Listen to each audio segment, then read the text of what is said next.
Today is Thursday, October 6th. I'm Drake. And I'm Carly. Happy birthday to Zenith Buzera and Gabe Larman. Have a splendid day.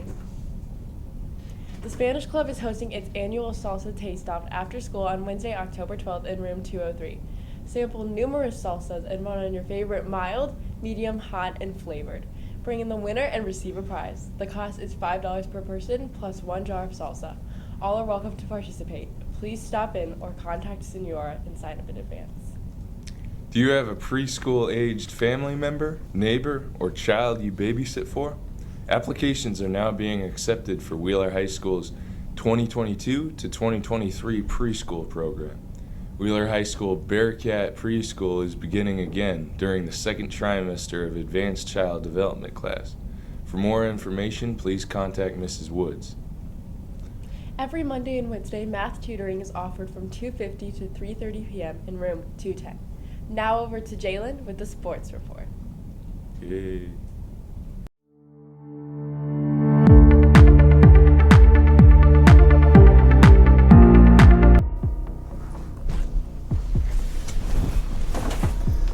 Thanks, guys.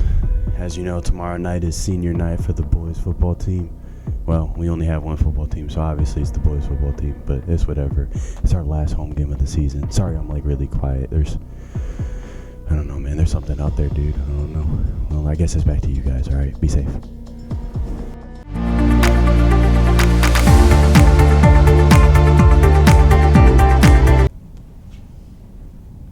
Kibble Kitchen is now extended. Oh, that's funny. Until October 21st, you can sign up to help the VNA Meals on Wheels by donating any dog or cat food or treats and supplies to help the elderly in our community. The winning resource will get parlor donuts, and any Key Club members donating will also get service points. Have a great day, Bearcats. That was very funny.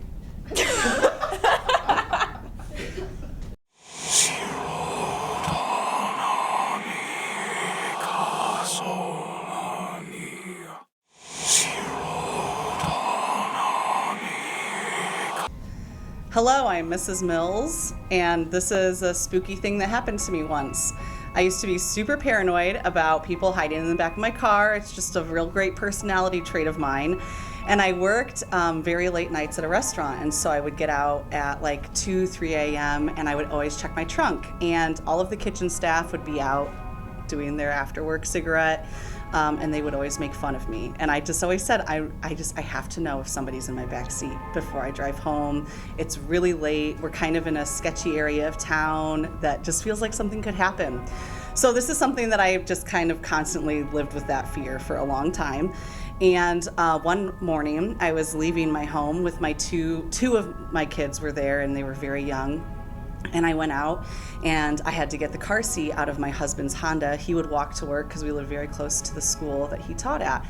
And I go to open the seat or open the back door, and all that I saw, because your brain just hyper focuses, were 2 arms in the back seat, like knuckle to shoulder tattoos. I don't have anything against tattoos. I have tattoos, but there's something about that vision that was like super vivid for me.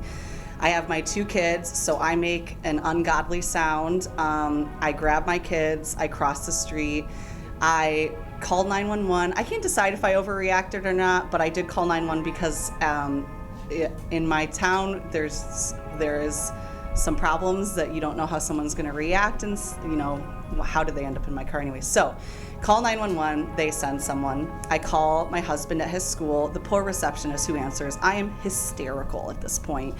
So I'm like crying. She answers the phone. I ask to speak to my husband. I tell him there's a strange man in the back of your car. And so he hangs up. He taught 4th grade at the time, and I later found out that he literally just like sprinted out of his classroom. He beat the police to our house. So I'm standing there crying with my kids, and all of a sudden I see him in his khakis and his work shoes sprinting down the sidewalk to us. It was like his one like superhero moment that he got. So he beats the police to our house, comes and checks on me. I'm only emotionally damaged at this point.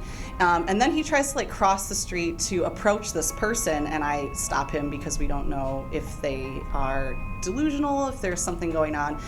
As we're standing there, this guy gets out of the back seat, goes up onto our porch, and tries to get into our home, which makes me so thankful that I didn't go back into the house, because at that point I would be like traumatizing my children by hiding in a closet somewhere. Finally, the police show up. He was just so intoxicated that he thought he was at his home. It was 9 o'clock in the morning. And also, I think what baffled us was that there are 2 car seats in our back seat of the car that he crawled into. And I have possibly tried to climb over a car seat late at night at one point, and it is not easy to do. So the fact that at any point during that process, he didn't realize it was not, in fact, his car and was actually like not his house. So he was just super intoxicated. The police let him go. He goes home. I had to go to work that day.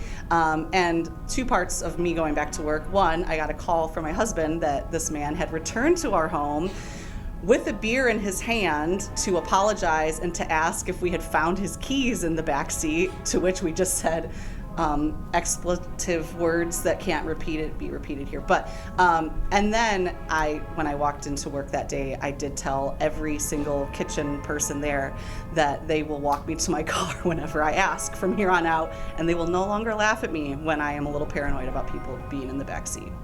And that's my freaky story.